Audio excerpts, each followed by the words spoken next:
Hello guys, welcome back to another video. My name is David, and today I felt like talking about something that I think about quite often, and it's something I had a trouble kind of trying to understand as I was growing up, and it's around the idea of how do we get the things we want out of life. And a lot of people call it manifestation, people call it different things, but really it's the idea of manifesting or trying to get the things we desire out of life. If it's career oriented, if it's a job you want, if it's a relationship you want, the body you want, the mindset, how you think, the education, you can tie self-improvement to that. You can tie in family, relationship, friendships, love, success, dreams, aspirations. Like you can go on and on, but it's basically you as an individual. How do you want to get the things you want? And I think it's controversial because a lot of people, especially if you talk about success in the financial sense, people will kind of look at you and say it's taboo. You can't talk about, that you want to make money. You'll be labeled as a capitalist that just thinks about money. But the reality is that we all need to make a living, and money is how we do everything. If you want a job, then you're trading your time, your skill sets for money. The same way when you buy a house, when you buy things around you, everything is a form of exchange. So why is it wrong to talk about these things, But then manifestation also is about the spirit. It's about your mental health. It's about seeking happiness. A lot of financially successful people, when they make it, they become depressed and, they become lonely because they've focused so much of their energy into that goal that they neglected everything else. And so they need to relearn how to reform healthy relationships and healthy habits and love themselves and attain happiness. Because in a way, when you want something, it's because you desire, you have some form of desire. And desire is normal. As humans, we're constantly seeking different things in the moment.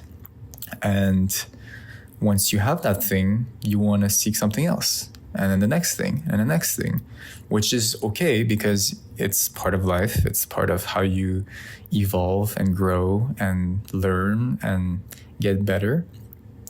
But it becomes a kind of vicious cycle because at some point you realize that if you're constantly seeking a desire, it's an endless game.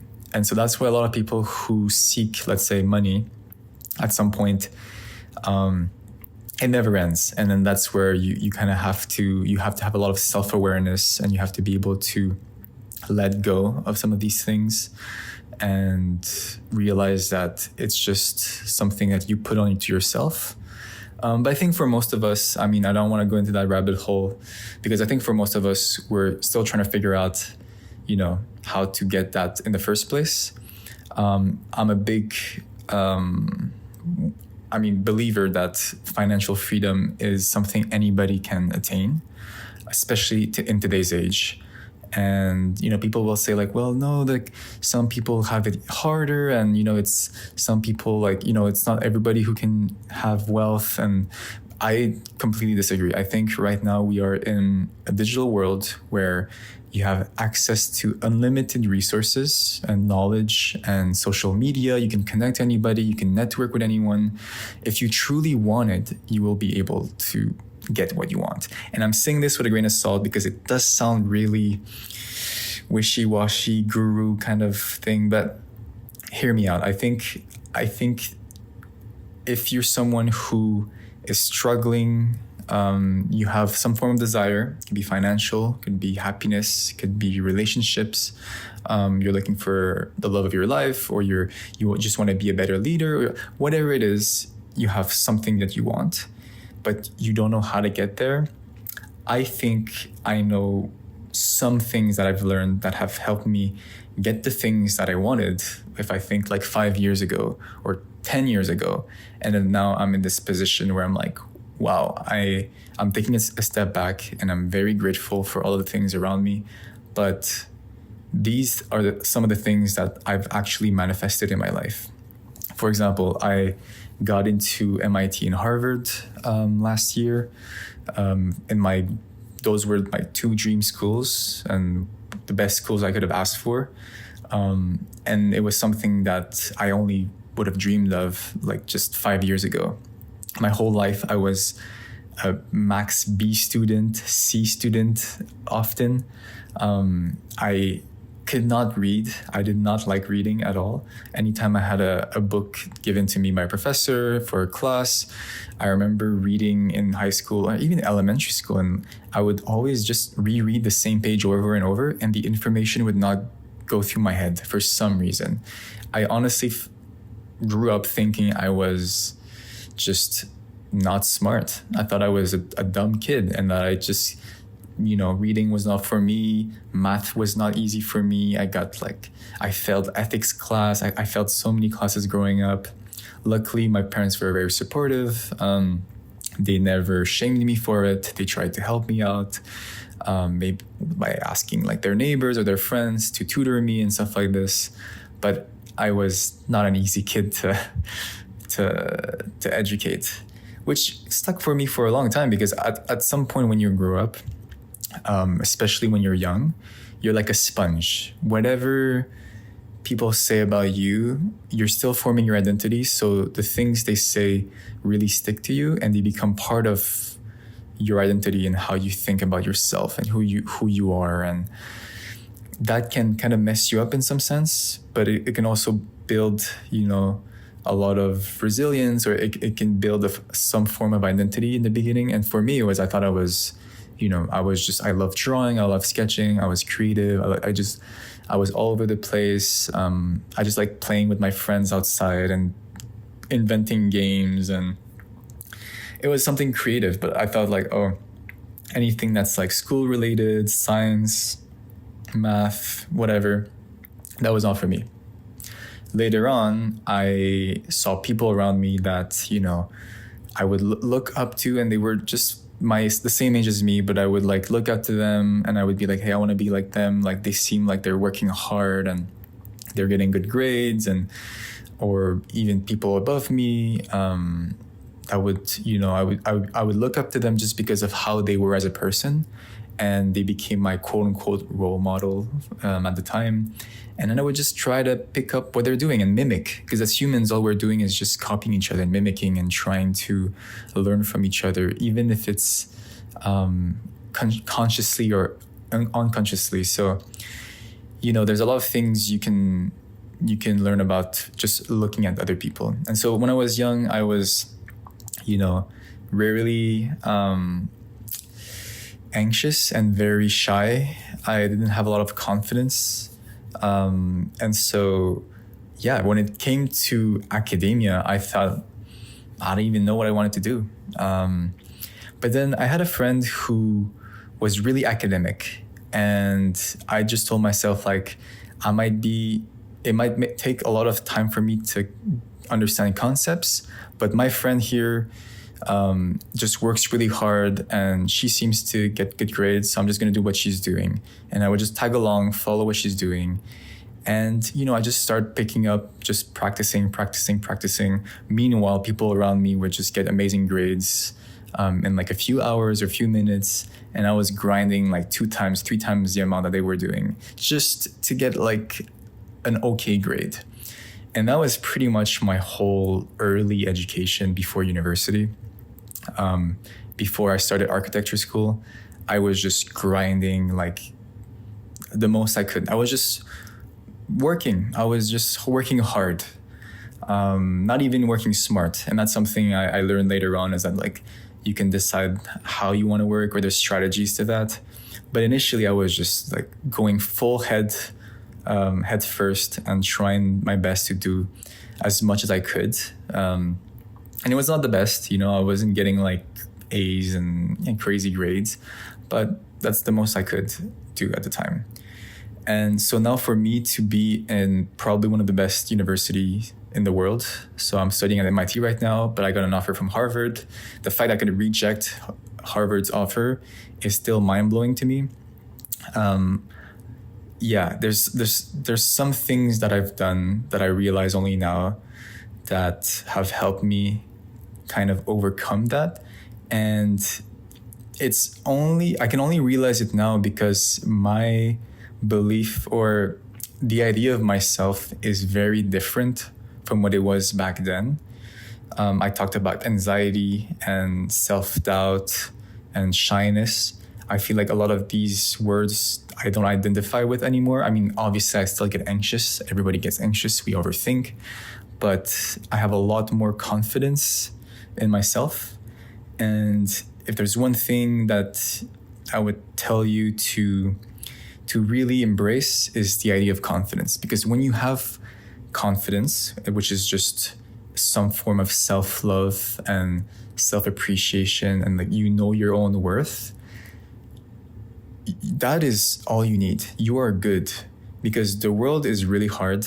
People will always try to shame you, make fun of you, say mean things, even if they don't mean it. It just happens, you know? People will just throw things around. You have no control over that. But if you're able to stay still and strong and you know your worth and you laugh it off, and because you know it's like, doesn't affect me because I know it's not true, then you're building this really strong foundation for everything else. But so then you might ask, how do I get that confidence? One way is to build competence. With competence comes confidence. If you become really good at something, whatever it is, it could be one thing. It could just be like, I'm a funny person. A lot of comedians become confident, but they used to be very shy and awkward, but it's just because they were able to make people laugh. They found that channel to build their confidence on. Obviously, you don't want just to have one channel. You want to have multiple channels. But in the beginning, you just find one. And that's a skill that you have that people around you respect you for, or that they look up to you for. And it just grows from there. So for me, it was anything artistic. That was anything visual, like sketching. That gave me the confidence early on to be like, hey, this is easy for me, but people are giving me compliments on my drawings and would ask me for like drawings to make for them. And so I just started doing that more and more and more because it made me feel better. And as humans, all we want to do is just feel better about ourselves. We just want to feel good. We want people to appreciate us. We want to feel validated, all these things, right? So in the beginning, if you lack a bit of confidence, or you're not really, you're a bit anxious, you're a bit shy, but you know that you have something, you have desires, you have things that you want to strive for, success, you want to go to a good school, you want to have good relationships.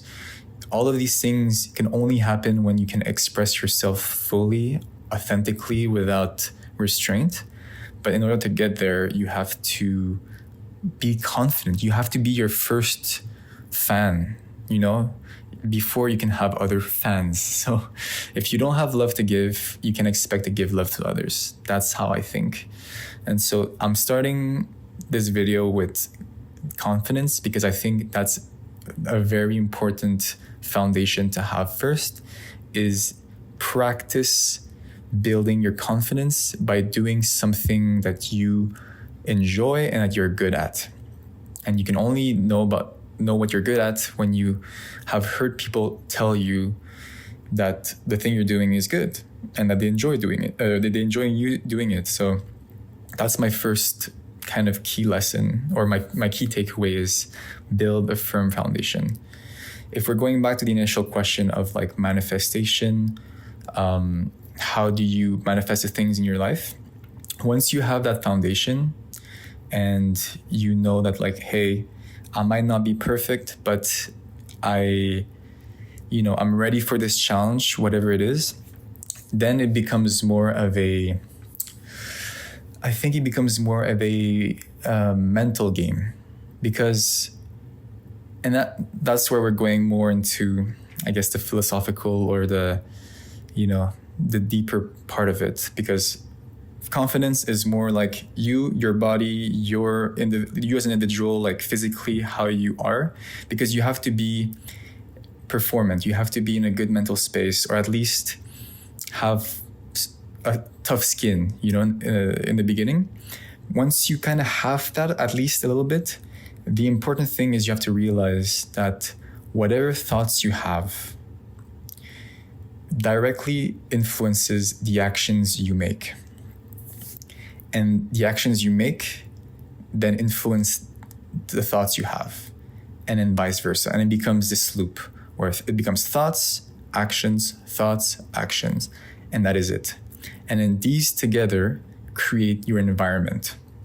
This is another way to see it, is input and output. You can replace thoughts and actions with input and output. And then you realize that it starts at the input. It starts with your thoughts.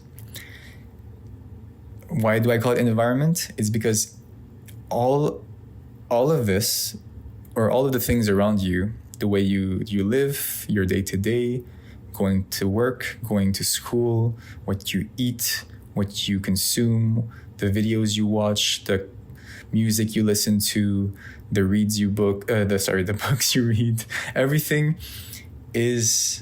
can be associated with thought or action. And so input is really the first step.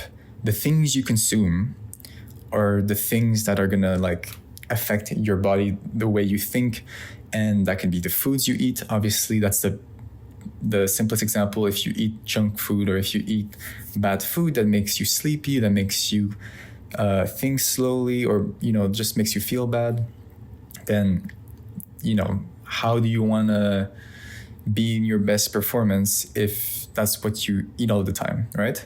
But that's the easy way to see it. When it becomes more powerful, when you realize that you can kind of control it with everything. And I'm talking what media you consume. I'm talking social media, who you follow, what you see on your feed. If you're doom scrolling, what are you watching? Is it like silly dancing videos, or is it like educational?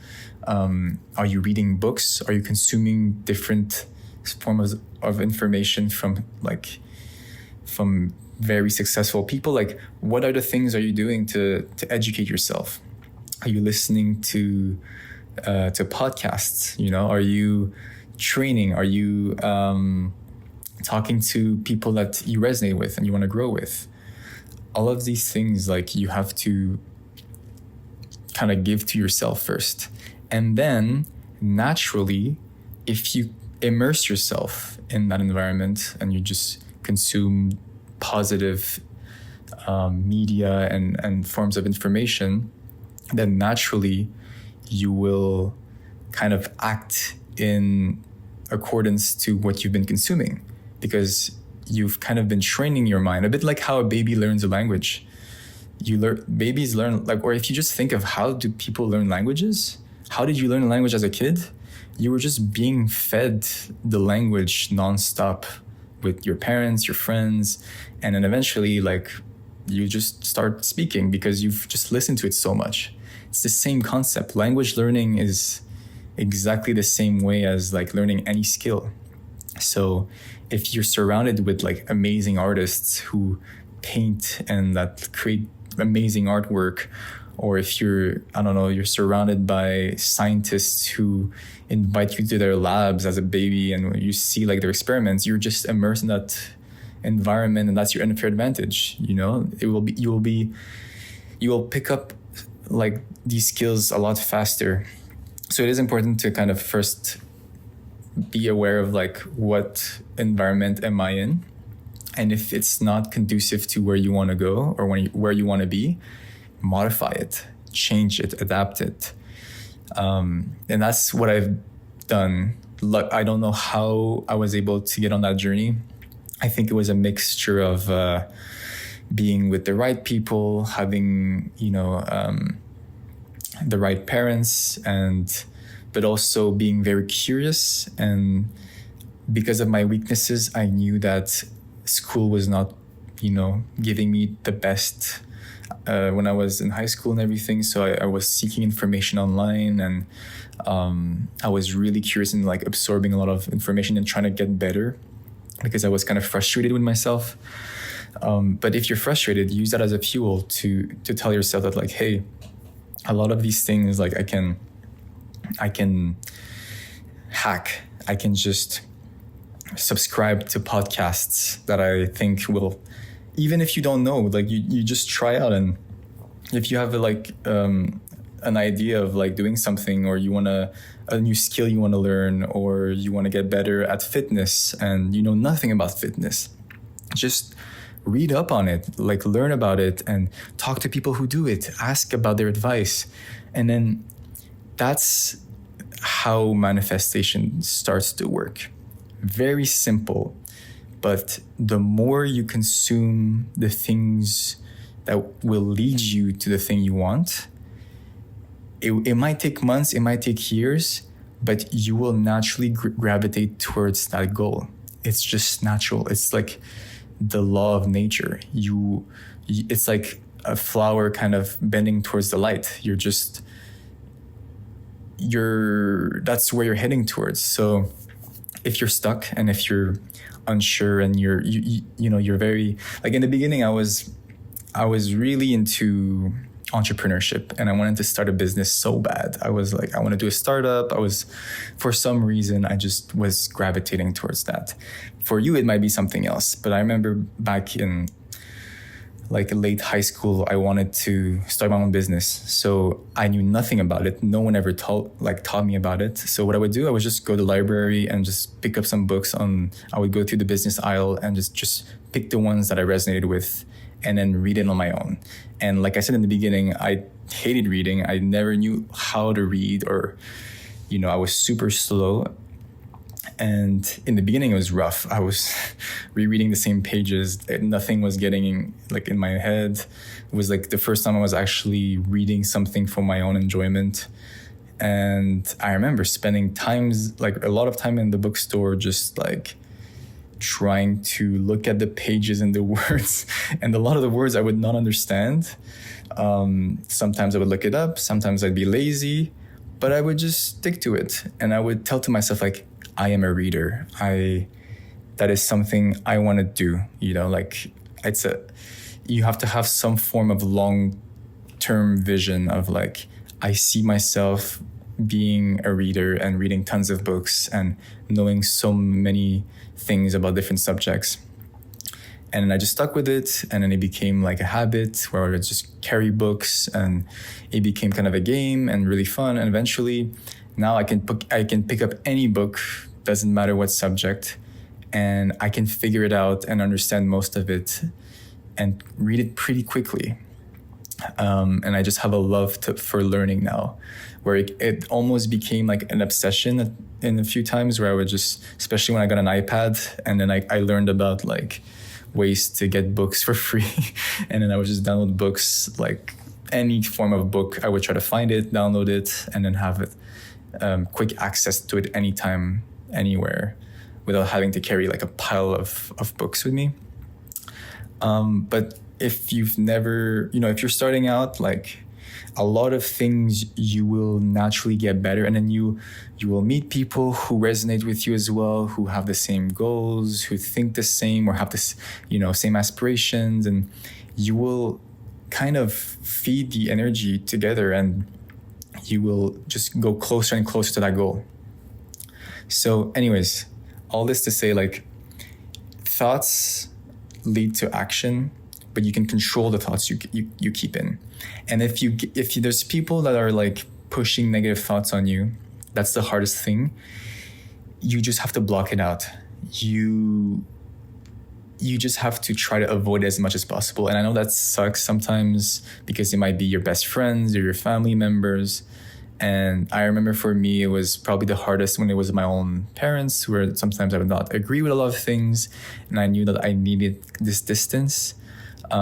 It's not easy, but if you know that's the right thing, really take the time to just find ways to block some of these negative thoughts and replace them with some things that like you know will help you grow in a more positive way. It could be through music, it could be through art, through podcasts or shows or channel, like any form of channel that helps you grow. That for me had a huge impact. You know, you want to find that thing that it becomes like a safe haven for your own personal growth. And that's really it. Manifestation is very simple. But that's something I've done. And if I'm going back to the story of like what led me to MIT and Harvard and everything, is that I was on that journey of, okay, I'm picking these skills. And then at that time, I was really getting better at educating myself. And I was a huge proponent of self-teaching, self-education, writing your thoughts down, meditating, working out, like this whole like self-improvement thing. I had some phases where like I was really into it and I stopped for a while and got back into it. But this whole kind of process taught me that if you really want to attain something, you don't need permission. You just go for it. And then you kind of have to obsess in some sense. I don't know if it's a personality thing, if it's some people are more obsessive than others, but if you find something that makes you want to know more, dig deep into that and then really use that momentum to help you grow in that sense. And then you apply, and then the more you do that to different things, the more you realize like, hey, you can apply the same thinking to anything. If you want to pick up a language, I applied it, for example, to Italian.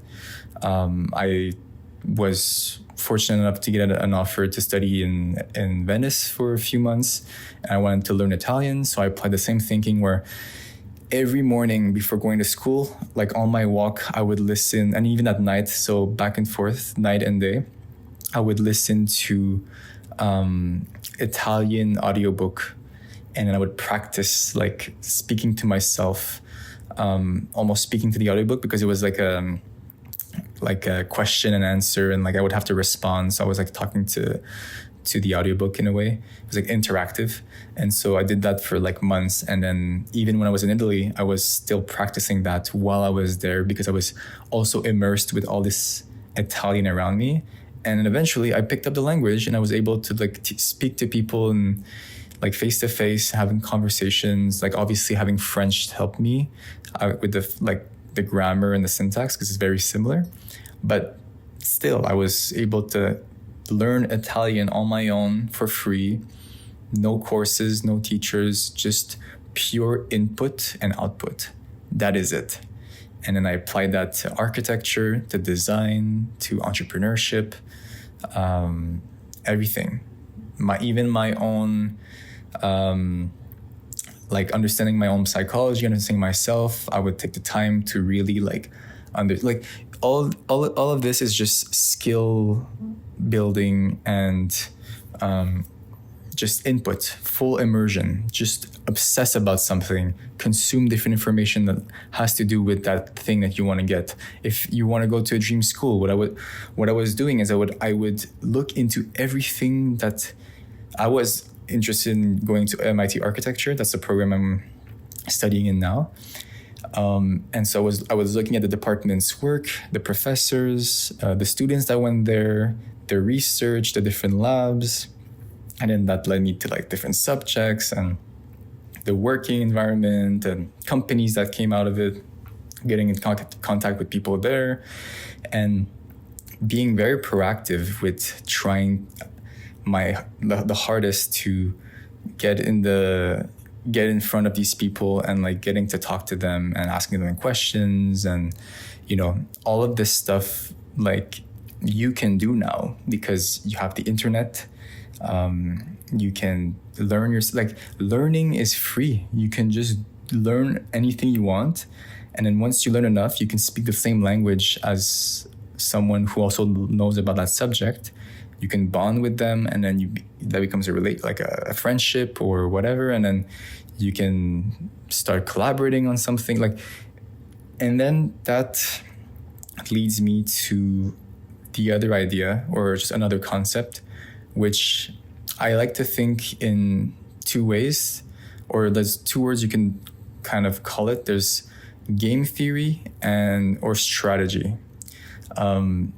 So what do I mean by that? Is that yes, there is some form of, you have to input or you have to consume information in an input kind of way. Like you have to just immerse yourself in it, and then eventually like that will shape your actions and how you interact and how you speak and how you think and where you go to, who you talk to, all these things. But it's easy for me to say like, hey, you can just do that. But you also have to go at it with intent. You have to be strategic, opportunistic, not in a trying to manipulate people kind of way, but in a let's look at the bigger picture and see what makes sense, what doesn't make sense. And that's where you have to kind of be street smart. You can't just apply something just because you read it somewhere. Like you have to be very self-critical. You have to look at yourself and be like, is this the right decision for me right now? And if it's not, should I wait, later? Should I just ask someone else? Like that's where you have to start making decisions for yourself, and you have to start being a critical thinker and strategizing. And that can be in the short term, in the long term, and it's a skill. I mean, it's very hard for me to describe how to go about it. I'm sure you can read books on that. That's another thing, is like, if you want to learn more about something and you're smart enough, you can figure it out. You can, chat GPT it or YouTube it or find books on it and just learn from different people. But the global idea of strategy, and I think I can also fit in game theory in it, is like you have to, and the reason why I fit in game theory in it is because you can kind of see it like a video game. If you start treating almost your life like it's a video game, and you can make decisions, you can you can be creative in how you approach different things. There's like not one option. You can you have full control over, like, if you make who do you talk to, like how much resource do you allocate there.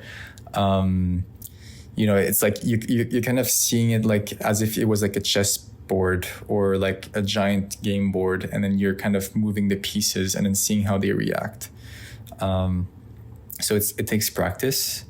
If you're a gamer, you might understand what I mean by that, but you can apply the same principles to your life. And if you treat yourself like you're a video game character, and you can level up, you can build on your skills, you can, quote unquote grind, and you can do all these things. And then if you have a mission or a goal, there are like a series of things you have to do, and you can reverse engineer those things in order to get there. It might seem obvious for some people. I don't know if this is obvious, but for me, when I was young, it was definitely something that, I had an aha moment, like, hey, I don't need permission. I can just do this for myself. I am my own video game character. Why am I trying to lead, or why am I trying to let people tell me what I can do or can't do? And, I can make decisions for myself, because they don't know what I want. I know what I want, and I want to get there. So, you're the best person that's best suited to know what you want and how you're going to get there. You just have to be willing to be obsessed about it and be strategic and just figure out what are the things I don't know that I need to know in order to get there. There are so many like secrets that you just don't know because, you're just, a young person, old, I don't know, like you haven't been informed. So biggest advice is to just think like long-term and strategically. And then you can kind of hack how you think as well. If you're in a low mood, maybe if you know yourself well and you put some good music, it'll put you in a better mood. That's like some forms of like kind of hacking yourself into, being a better version of yourself. So I don't know. Don't want to ramble too much into that, but that's pretty much what I wanted to say. That is the reason why I believe manifestation is real, because it happened to me. I was not smarter than anyone. I was a B student at Max, and now I'm here at MIT, like with like crazy engineers and people who have like just the craziest backgrounds. And you know, if I can make it, you can make it. It doesn't need to be MIT or Harvard. I don't know, maybe you want to get into a company, or you want to work somewhere. You want to have, you know, financial freedom, or you want to be an entrepreneur, or do your startup, or be a musician, or maybe your dream is to, I don't know, have a concert with like 5,000 people. Who knows? Maybe that's your dream. Whatever it is, you can do it. Like, and I don't want to sound like I'm preachy and all that stuff, but I wish someone would have told me that, like, hey, it's not complicated, you know, success is not something that's only for privileged few. You just have to define what success is for you first. And then once you defined it, and it has to be very specific, like you can't tell yourself like, oh, hey, 5 years from now, I want to go to the moon and be an astronaut. And, you know, like you're like in high school, like, okay, that's what I was saying about being a bit street smart. Like you kind of have to have a bit of critical thinking and being real with yourself. Like, what am I good at? Who are the people around me? What access do I have in terms of the people and the material, the city I'm in? And then that's where you become strategic. When you start to see like, okay, I don't have a lot. Nobody has a lot. Everybody has limited resources, right? Some people are like born rich or whatever, famous to begin with. But for the most part, most people, you know, we have limited things. So the decisions we make have to be very intentful and very precise and calculated. You have to be, okay, well, I have access to these people and these mentors and these schools. Oh, this department, I know the professor is connected to this university, and then maybe I can travel to there and then get connected there, and I can read about this, you know, or I can just tell myself like, hey, I'm just a really quick learner. Maybe I'll just learn a ton on this subject and then make content on it. Like, you can know what your strengths and weaknesses are, but you have to use them as leverage. That is how you manifest the things you want. You have limited resources, so be wise, be strategic, and apply it, and then it becomes just a numbers game. And then it compounds interests in itself, and you just do it. And then the more you do it, the better you get. And then the more you will grow, and whatever thing you're building or working towards, you'll be closer to that thing because you're leveraging, you know, something towards that thing. So anyways, that's a very, very different video from the other ones, I think, just because it's more about, you know, it's something that relates to different things. But that's it for me on manifestation. Yeah, if you like this video, let me know. If you resonated with anything in this video, or if there was something that was unclear and you need me to explain it more, just let me know. I'm still trying to figure out like the best format for these videos. But yeah, that's it. I also ordered a new mic because right now I'm using my phone as like a microphone, and I'm slowly trying to update or upgrade the quality of this channel, just because it initially started as like this silly little project where I just, you know, I'm just using my camera from like my MacBook camera and my iPhone, like really low budget, no editing, no cuts, just raw, unfiltered thoughts.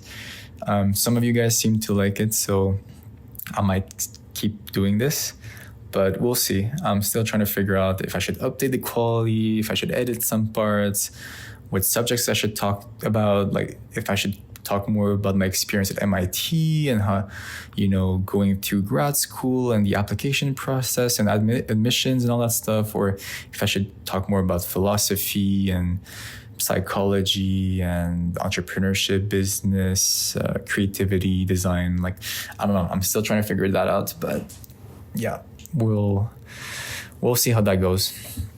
But yeah, that's it for me. I hope you have a wonderful day. Take care and peace.